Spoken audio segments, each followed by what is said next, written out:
Ukuthula kwenkosi akube nawe sihloko salelo myalezo incwadi kaNehemiya chapter 5 so verse 1 to 19 sifunda amavesi amahlanu. Verse 1, kwaba khona ukukhala kwabantu okukhulu amadoda nomkabo bekhononda ngabafowabo abangamaJuda ngokuba kwakukhona lapho ababethi thina namadodana ethu namadodakazi ethu sibaningi, masithole okusanhlamvu ukuze sidle siphile. Kwakukhona futhi nabathi sibambise ngamasimu ethu nezivini zethu nangemizi yethu ukuze sithole okusanhlamvu ngenxa yendlala. Abanye babethi sibambise ngamasimu ethu nezivini zethu ukuze sithole imali yokukhokha intela yenkosi. Siyafana nabafowethu nengane zethu ziyafana nezabo, kodwa siphoqa amadodana ethu namadodakazi ethu kuba abe izigqila. Asinamandla, amasimu ethu nezivini zethu manje sekungokwabanye. Ilona izwi lenkosi. Isihloko salo myalezo sithi isitha singaphakathi, the enemy is within. Incwadi ka-Ezra nikaNehemiya zayithathwa njengencwadi eyodwa, zazahlukaniswa ngo-origin ukuba zibe yincwadi yokuqala ka-Esdras nesibili ka-Esdras ngekhulunyaka lesine. uJerome nguye owaqala ukukhuluma ngesibili ka-Esdras eyibiza ngoNehemiya, lona esiwufundile. Injongo kaNkulunkulu ngezinto eziku-Ezra noNehemiya kwakungukuba amazwi akhulunywa ngumprofethi uJeremiya okuthi abaJuda babuyela kwaJuda bevele eBhabhele emva kweminyaka engama-70 afezeke. Bona incwadi kaJeremiya 29 verse 10 nezikronika zesibili chapter 36 verse 21. Ukwencika kaNehemiya kuNkulunkulu ngemphuleko yakhe kuyinto ephawulekayo kakhulu lapha. Akukho siqinisekiso sokuthi ngibani umbhali nokuthi zabhalwa nini, zabhalelwa kuphi lezi ncwadi okungeka Ezra noNehemiya. Asibuyeleke kodwa kule ndaba esiyifundile esihloko sithi isitha singaphakathi. Ake ngibuze nanku umbuzo, uma kuthiwa nguwena oyithempeli okumele abantu bangene kulo ukuze babone uNkulunkulu ophilayo, ucabanga ukuba abantu bangeza yini ukuzobona uNkulunkulu kuwe na? Uma uthi yebo bangeza, yini kuwe noma oyenzayo engathi ngenxa yalokho bangangena bephindelela abantu ukuza kubukhoneni bukaNkulunkulu? Bangakho asebephenduke basindiswa ebandleni okulo ngenxa yakho? Pho uma uthi wena abantu bangeza bephindelela ebukhoneni bukaNkulunkulu, kungani uyingxenye yabantu abaqoqwayo ngevesi ukuze unikele? Owani umsindo sebandleni okulo uma wena uphelele kuNkulunkulu? Sitha singaphakathi. Sitha singaphakathi ebandleni, singaphakathi emndenini, singaphakathi ey'nhlanganweni zepolitiki, singaphakathi nakuhulumeni okhona nosazoba khona noyoba khona. Sitha singaphakathi. Uhulumeni wokuqala kubantu abamnyama kwakungamakhosi, kodwa abelungu abaqalanga kumakhosi ukuhlala phakathi kwabantu. Baqala banikwa indawo ngosomathuba babekhona kwimiphakathi yethu. Bafundiswa indlela yokuthi bofika baziphathe kanjani, bakhulume kanjani sebephambi kwamakhosi. Izwe alisoze lalungiswa ngombusazwe nosopolitiki, kodwa liyobuyiswa ngokuhlangana kwethu singabantu abansundu. Uma sisabukana ngokweyinhlanga, sisabukana ngezepolitiki ukuthi ukuyiphi iqembu lezepolitiki, asisoze sakwazi ukusinqoba isitha esivumela ukuba sibe ngaphakathi eAfrika.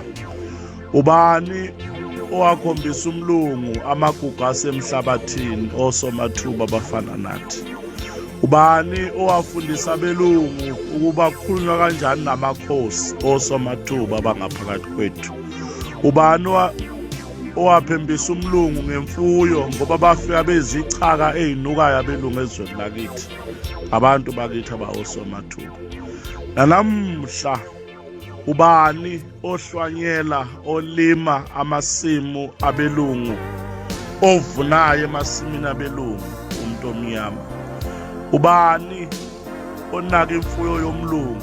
Umuntu omnyama. Ubani othungayo? Umuntu omnyama. Abelungu balima yini? Cha, akwenzeki. Lapha eBethali bekuthi olimayo eficwa isiyeza zafe esensimini yomlungu, uhlwanyelwa amazambane, uqandaqandwe nje aqitshwe, kuphinde kutshalwe phezu kwakhe amazambane aphume emakhulu ethandwa ezizweni, kwaze kwatholakala ukuba hayi la mazambane amila nje phezu kwey'dumbu zabantu. Sitha singaphakathi babethuleleni abantu ababesebenza kule nsimi yamazambane. Sitha singaphakathi akukho esingakwazi ukukwenza kulunge uma phakathi kwethu sehlukene ngembono, singafuni ukuhlangana siyindlu ensundu. Akukho esingakwazi futhi ukukwenza uma singahlangana, sibumbane, sikhulume ngazwi linye, ngoba thina abantu abampisholo siphiwe ukuhlakanipha, siphiwe amandla, siphiwe konke okuhle ubaba uNkulunkulu. Mangalile kule minyaka edlule ngifunda enye yama-documents engiyithole ngomusa nje kaNkulunkulu ey'nkundleni lapha ngingena ku-Google, ngathola ukuthi eChina, ama-China kusukela bane-vision yeminyaka elishumi. Le vision yeminyaka elishumi iqala ngo-2011 izizoma ngalo nyaka esikuwona okungu-2020, ukuba bayibophezela ukuthi 20% wabantu bakhona kumele babe ngama-multimillionaire.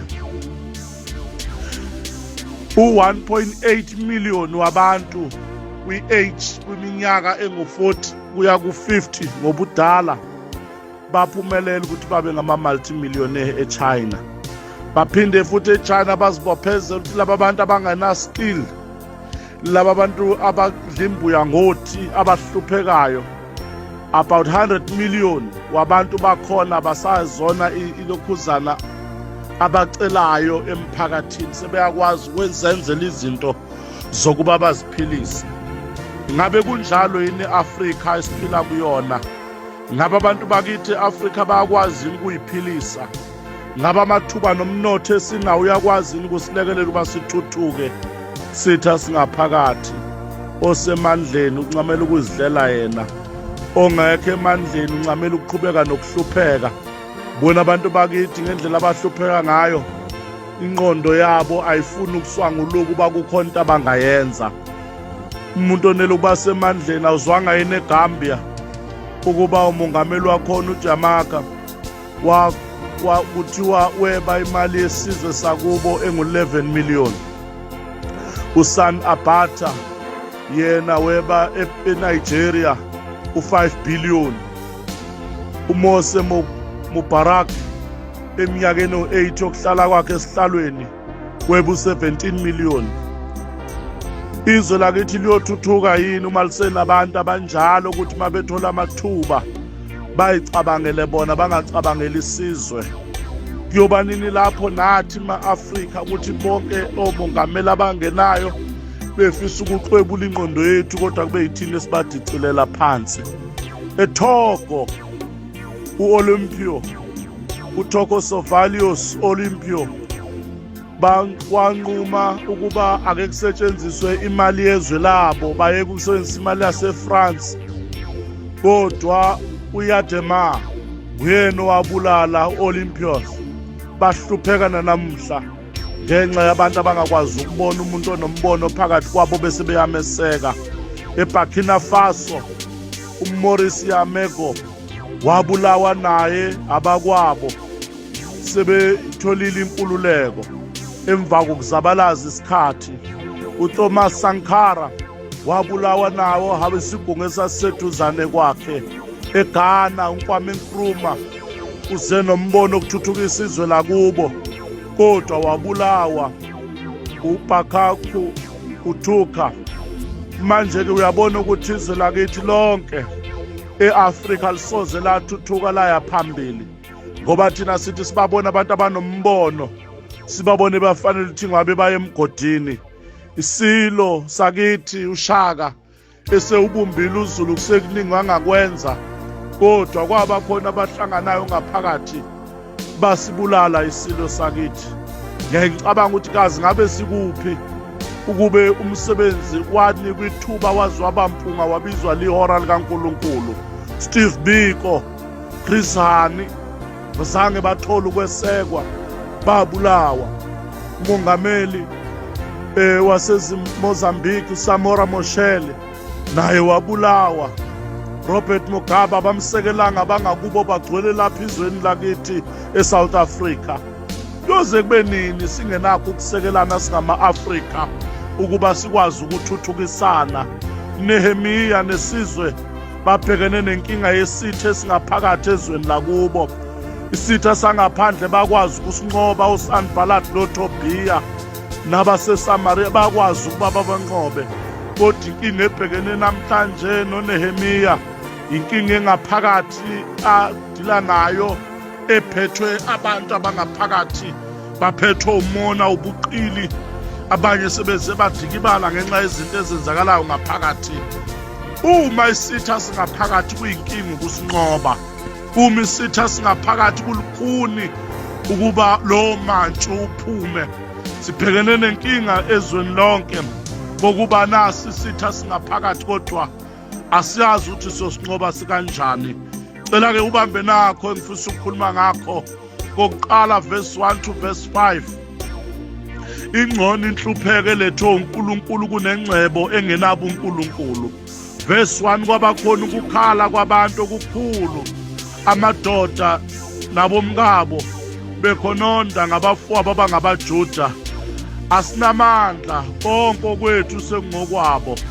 Bakhononda ngabafowabo asebethathe yonke ingcebo yabathatha imizi, bathatha amasimu, bathatha ngisho amadodakazi abo baba izigqila esikhundleni sokuba ngabe bayakha konke ngokubambisana.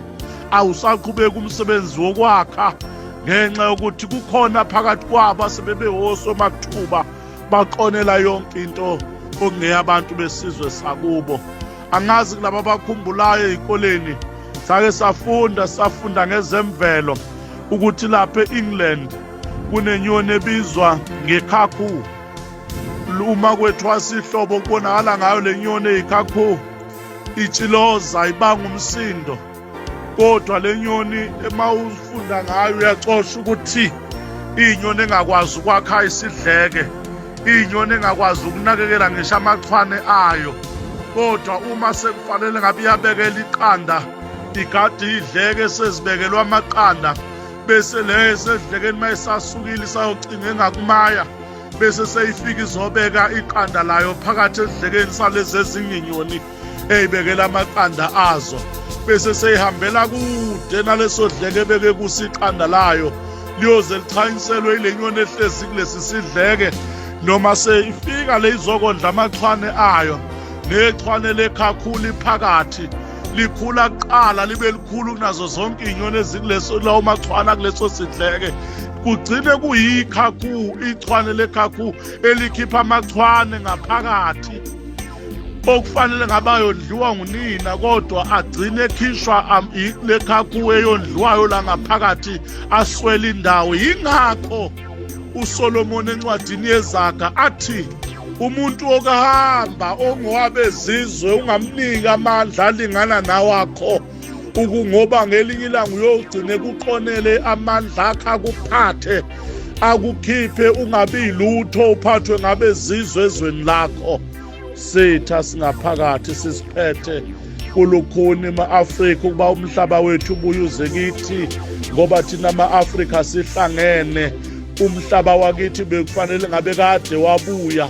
Okwakhulunywa ngoKhrisana kenzeki nanamhlanje, okwakhulunywa yilembe leqamanye amalembe ngokukhalipha kenzeki nanamhlanje, ukuba umuntu omnyama kahlangana abe imbumba alwele izwe lakhe, amakhosi alele kobandayo elwela izwe lakithi awakakuthola ukuphumula, ngoba umhlaba awukabuyele ezandleni zawo kubiza ukuba sihlangane kuphela abantu abanobuqola. Uzwanga yini ukuba kunabantu emphakathini wakho abaphethe amakhadi ngamaningi akwaSASSA abahola imali yempesheni okumele ngabe isiza abathile abadeserve ukuba bangabe bayayithola, kodwa le mali abayitholi iphethwe ngabantu ababona beyihlakaniphile kunokuba ngabe iyosiza abantu abafanele.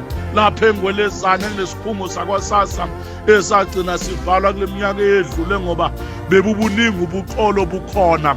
Sitha singaphakathi, kunabantu abakhishwe emizini yabo namhlanje ihlezi abanye abantu ngenxa yobuqola. Isitha singaphakathi, kunabafelokazi angaba bayiswela indawo yokulala ney'ngane zabo, kodwa ngoba kwashona umyeni savuka isitha ngaphakathi emndenini. Labo bafelokazi bawondinga Sithebeni, kuwesa umfelokazi engazange wazala kulelo khaya ngoba uba njengamakhafula. Ngakho-ke siyancenga kuNkulunkulu ukuba lesi sithe singaphakathi khona abafelokazi abahlele emicashweni ngoba bafika bomndeni bazothi awuzalanga kuleli khaya, phuma singene endlini kabhuti. Kuyamangaza ukuthi wayesebaligugu kangaka kade ephila ningenandaba naye, anelwe ukufa bese kuzothi ingane abantu akade hlezi naye iminyaka seyiphuma manje siyoba undinga Sithebeni.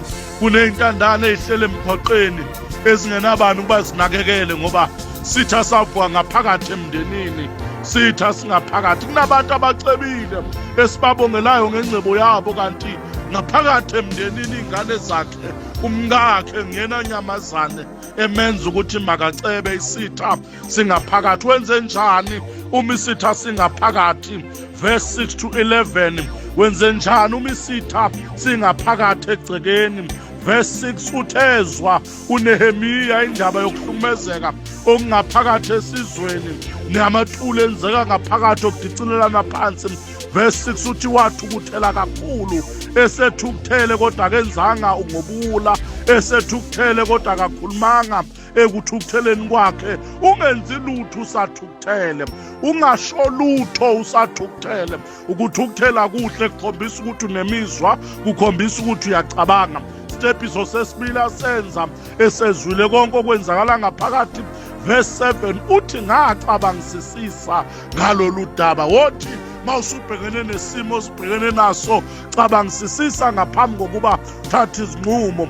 Kwesibili 7b uthi ngabiza ibandla, ngamanye amagama wabiza amadoda ayehlakaniphile nobuhlakani, wabiza wazoxoxa nawo. Uma sebexoxile bathola ikhambi nendlela abangathula ngayo kulabo abayizitha ezidicilela isizwe phansi. Verse 8 to 11 uthi walwethula lolu daba kubo bonke labo ababenomoya wobuqili, bezwa basebeyathembisa ukuba zonke lezi zinto abayithathe ngobuqili kubantu bozibuyisela kubantu.